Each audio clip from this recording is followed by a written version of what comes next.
بسم الله الرحمن الرحيم. المحاضرة دي very tough غير الكلام اللي قلناه قبل كده. In general, I will talk as fast as I can. These are my disclosures. This is the agenda, appetite control and mechanisms of obesity pharmacotherapy. What would you do before you start an anti-obesity treatment? What is the individual anti-obesity drug? A hint about the GLP-1 receptor agonists and treatment special groups and future anti-obesity drugs. In general, obesity is controlled by two mechanisms, a hedonic mechanism and a homeostatic mechanism. The homeostatic mechanism is the minute-to-minute, daily control. The hedonic mechanism is that the one which operate even in the presence of the satiety signals. It can lead to food consumption beyond the homeostatic need. There is link between hedonic attraction to high caloric foods and obesity. Now, this is how appetite is controlled.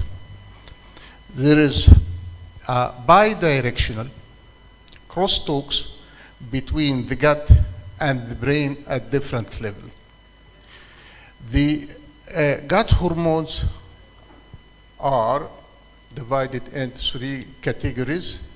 The first category, the hormones that stimulate feeding, ghrelin, which is secreted from the stomach, and another group of hormones which is secreted secondary to feeding, including cholecystokinin, GLP-1, GIB, peptide, tyrosine. Okay, and there is another two molecules which secreted from the GIT, fibroblast, growth factor 21, and glucagon, and these are involved in condition of starvation, or there is starvation. Finally, three hormones, depending on the fat content, can regulate the feeding. One of them is amylin, insulin, and leptin. This is from the GIT. What is in the brain? In the brain is a very complex network. The hedonic is depending on something called the dopaminergic reward system in the dotted red, and another system called the GABAergic system in the dotted blue. So the interaction between both, either through vagal nerve or through circulation, from circulation to area prostrema, or from circulation to arcuate nucleus and hypothalamic nuclei. The most important one is the arcuate nucleus. The arcuate nucleus contains two types of neurons. The pro-opiomelanocortin neuron and CART neuron. CART means cocaine amphetamine regulated transcript, and neuropeptide Y and agouti related protein. If you stimulate this, you stop feeding. If you stimulate this, you start feed more. GLP-1 stimulate this one, which go to secrete alpha methyl stimulating hormone, which go to melanocortin 4 receptor, which mediate the action. And the other line is the neuropeptide Y, agouti related protein, which go to neuropeptide 1 receptor, which mediate its action. Internally between these types of neurons, there's crosstalks also, and between these different centers, there's crosstalks. The most important one in this group is GLP-1. Leptin, ghrelin, peptide Y, and GIB are next to come. Now, what are the mechanisms of pharmacotherapies, either peripheral one or central one? The peripheral one, the simplest one, is orlistat, which block lipase enzyme that is preventing absorption of fat. And the second one is GLP-1 receptor agonist, which act on the stomach, causing delayed emptying of the stomach. When it causes delayed emptying of the stomach, the satiety center, the satiety impulses increase. However, some authors question whether this is effective in obesity treatment or not. Now we come to the more complex slide, but to understand the function, I will start with liraglutide and semaglutide. This directly act on pro-opiomelanocortin CART system, as we already said. Also, they act on the GABAergic neuron, inhibiting neuropeptide YY agouti neuropeptide Y and agouti protein complex, that's preventing feeding stimuli, so it stimulates satiety and prevent hunger. And finally, we talk about something called the dopaminergic reward system, which increase feeding and mediate the hedonic feeding. The semaglutide and liraglutide act on nucleus accumbens and act also on the dopaminergic neuron, preventing the hedonic stimuli from reaching the caudate nucleus and increasing feeding. There is other drugs like phentermine, for example. Phentermine is a known mechanism for phentermine.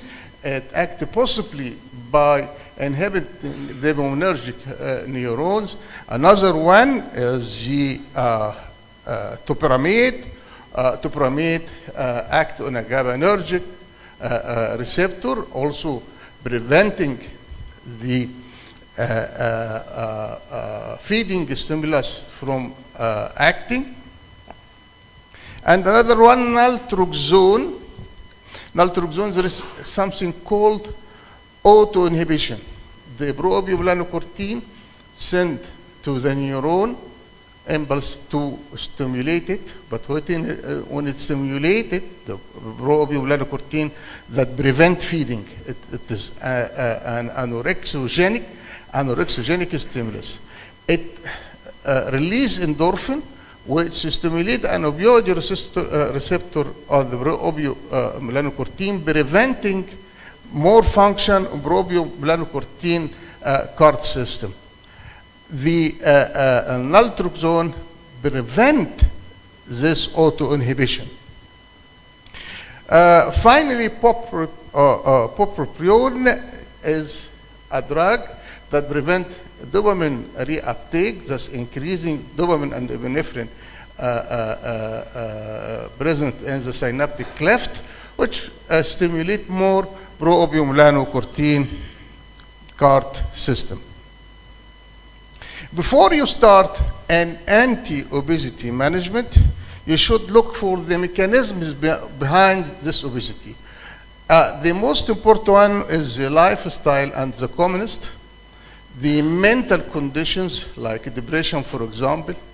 Medications that increase like antidepressant, like beta blocker, even chronic use of proton pump inhibitors may be related to obesity.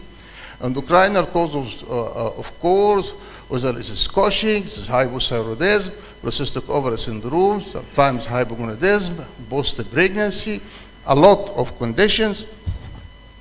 It could be hypothalamic due to a pathological process in the hypothalamus, like craniopharyngioma, some neurological abnormalities, occasional irradiation, and the monogenic syndromes. The monogenic syndromes, this is due to lack of one of the functions in the appetite control system, like deficiency of melanocortin-4 receptor, as we said, deficiency of left receptor, deficiency of pro-opiomelanocortin.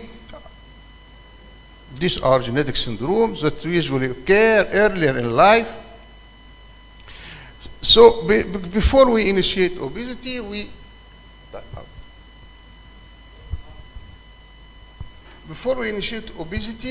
we know that mechanism of action and side effects and tolerability of anti-obesity drugs in context for each patient.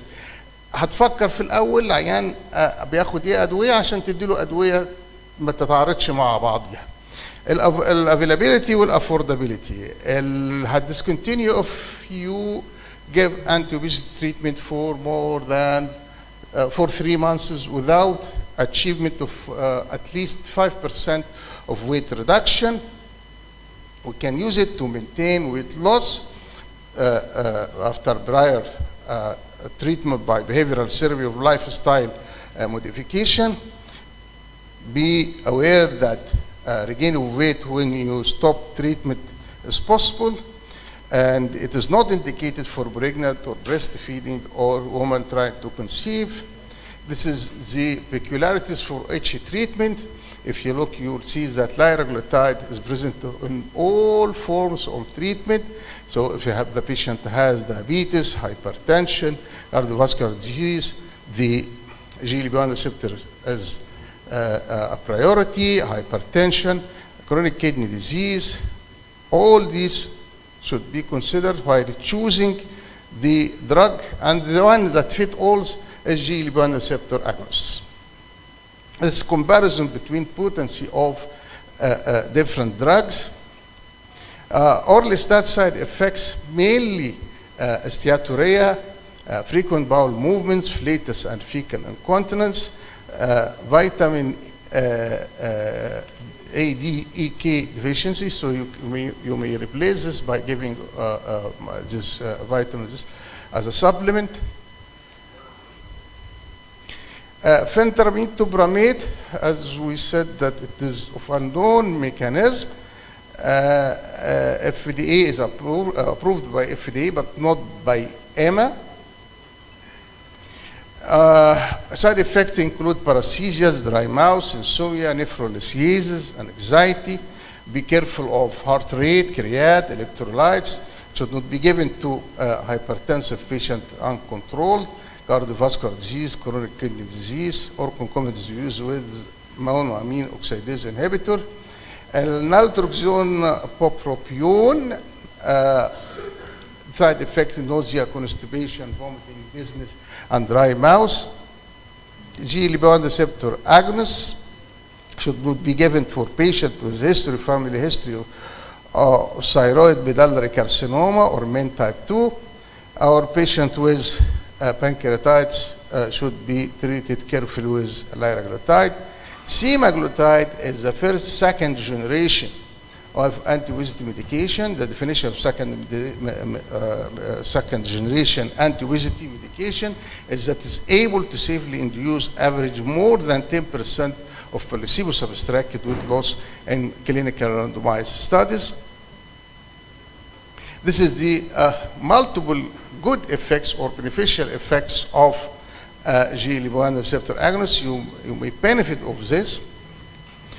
The future anti-obesity drug include GLP-1 GIP receptor agonists, and this is tirzepatide. It received the fast track acceptance by application by FDA, so we'll soon see tirzepatide as another second generation anti-obesity treatment. This is triple G receptor agonist, GLP-1 and glucagon receptor agonist, oxyntomodulin agonist, 5-hydroxytryptamine 1 receptor agonist, dopamine reuptake inhibitor, long-acting amylin analogs. In special groups, you may treat childhood obesity and adult obesity if it is more than 12 years. Orlistat is FDA approved. Liraglutide is FDA and EMA approved. And phentermine for short-term use is approved only in FDA, by FDA. Monogenic obesity, another drug called setmelanotide, which is a mineralocorticoid 4 receptor agonist, is approved for patients with 6 years or more with leptin deficiency, propionyl deficiency, or PCSK1 deficiency, both by FDA and EMA. And in conclusion, obesity is a heterogeneous disease and pathophysiology is complex, and obesity pharmacotherapy is not the panacea, and it should be used in conjunction with lifestyle modification and behavioral therapy. A choice of anti-obesity pharmacotherapy should take in consideration the presence of comorbid condition in addition to main pathophysiological mechanism. GLP-1 receptor agonists are promising as a potent anti-obesity medication with minimal side effects in addition to their beneficial action and on other comorbid conditions that may be associated with obesity. And thank you. Thank you, Professor عمرو. هنخلي ال discussion at the end of the session.